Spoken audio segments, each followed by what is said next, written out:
Hi, so with the fierce debate around the last few months of storytelling in World of Warcraft resulting in Ion Hazzikostas having to defend the process in an interview, I want to break down the various aspects to the storytelling and analyse where I believe the issues are.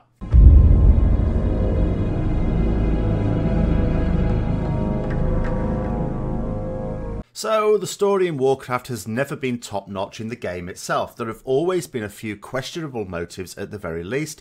There has also always been a lack of depth to the stories.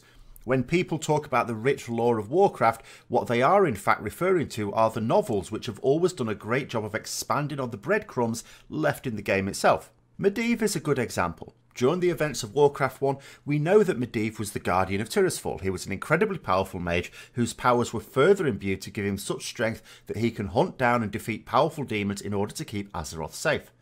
We know that his parents were Aegwynn and Aran. We know that he contained the taint of Sargeras, and that this caused him to build a portal to Draenor in order to facilitate the Orc invasion intended to weaken the peoples of Azeroth and allow for the Legion to conquer and destroy it.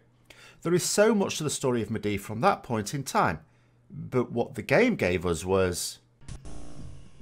A new crisis has arisen that threatens to end the lives of all who would serve the king.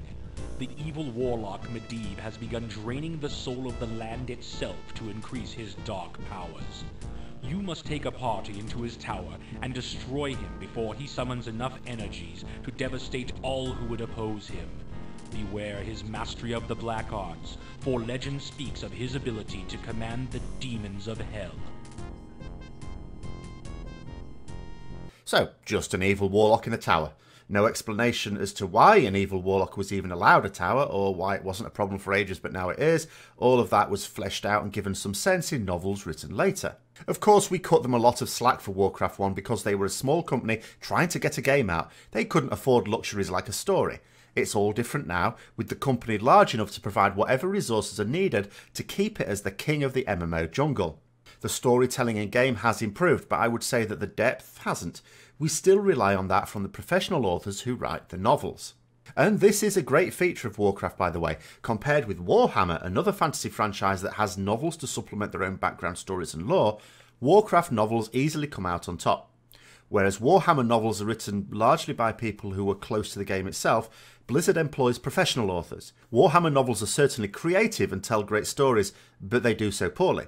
The books are awash with metaphors and similes that often seem forced and hackneyed and frequently repeated ad nauseum. Comparing a Warcraft novel with a Warhammer one is like comparing a West End or Broadway production with that rubbish play your kid's school put on and made you go to. But the problem is that although the stories are well written in Warcraft novels, the storylines themselves have come from people involved with the game, and they rarely seem to think the whole thing through.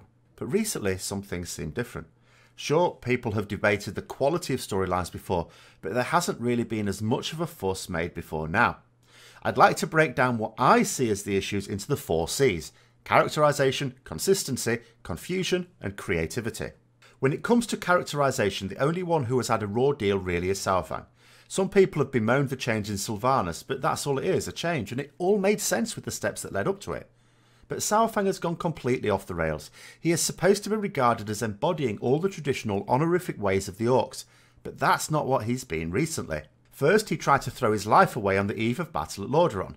Now he has skulked away saying that he won't be part of Sylvanas' horde. I'm sure there will be a story later where they bring him back on the rails, but regardless of what that story is, his character currently makes no sense. What does a strong, honourable Orc do when they are dissatisfied with their war chief? They challenge them for leadership. It's page 1 of Orcs and Honour, the best-selling guide to orking it up by the Draenor Publishing Company. Saurfang should be challenging Sylvanas to Mok'Gara. If he wins, then he gets to displace her as war chief and puts the horde back on track to the way he thinks it should be done. If he loses, he still gets to die. Win-win from his point of view. Is he doing that? No, he's not. Why isn't he doing that? It's not explained. But everyone else is behaving as they would be expected. Jaina is back in the fold, but we're at war now, so she's as happy as a pig in mud and perfectly willing to take orders because those orders will see lots of horde being killed. Sylvanas is pursuing very different aims compared to 10 years ago, but they have at least laid the groundwork for that. Anduin is certainly behaving as expected, as are the other major characters. It's only Saurfang that isn't making sense. The next C is consistency. This is my personal gripe. First of all, Sylvanas has two objectives: prevent the Alliance using Northern Kalimdor as a port, and kill Malfurion. When put in the position to kill Malfurion, she declines in favour of allowing the deed to be completed by someone who is clearly not going to do it. She then needs a plan B and burns Teldrassil, something that is bound to piss off all the Tauren and the Druids at least. They then compound the issue by releasing a small publication in the physical collector's edition which describes Saurfang as considering killing Malfurion. Even then it doesn't make total sense because Sylvanas should have made sure. But the fact of the matter is that the official game version doesn't have this chain of events, so there is nothing but bafflement at Sylvanas' complaints about Malfurion not being dead. The fact that an important event was changed at the last minute, and not in a way that improves consistency, also speaks volumes as to the chaotic process of the story writing. We then had a meeting of the Alliance leaders and Sylvanas where the Alliance specifically cornered her to either capture or kill her. When she refused to submit, they didn't kill her.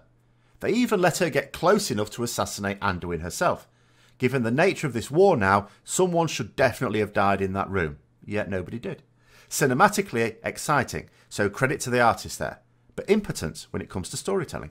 In the recent interview, Ion Hazzikostas said, when asked about players criticising the quality of the writing, "It can be frustrating, but it's also understandable and expected and natural. It's human. Emotions aren't rational. When you're feeling anger or grief even, you lash out."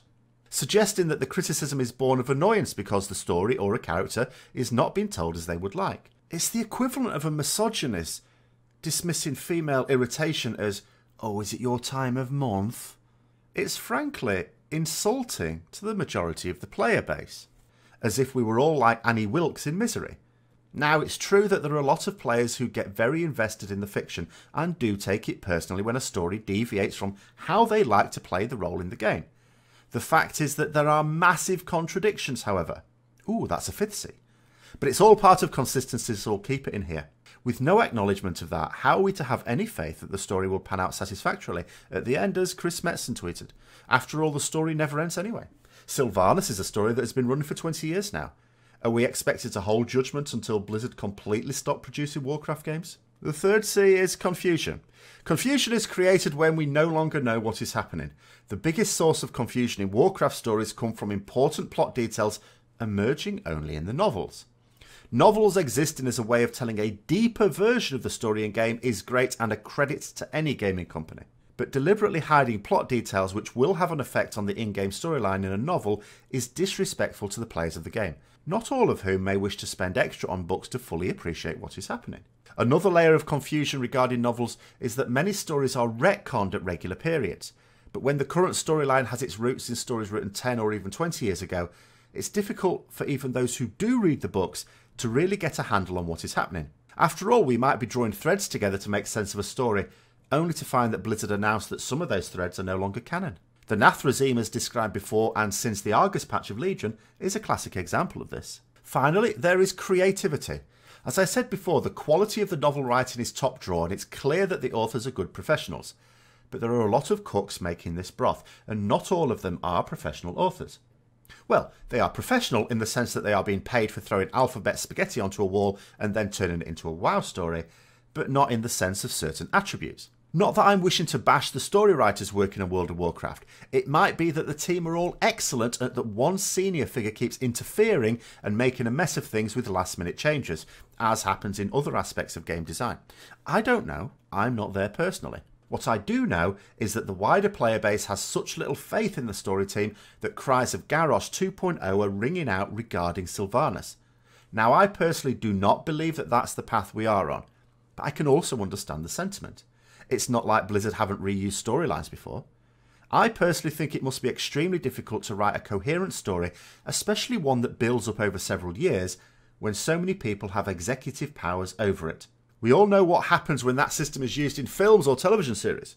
You end up with Crocodile Dundee 3. So those are my thoughts on the main issues which plague Warcraft storytelling and what I've observed with the most recent lore. Let me know what you think in the comments below. If you enjoyed the video, then please click like and the subscribe button. Share with others who may also be interested. And until next time, I'll see you later.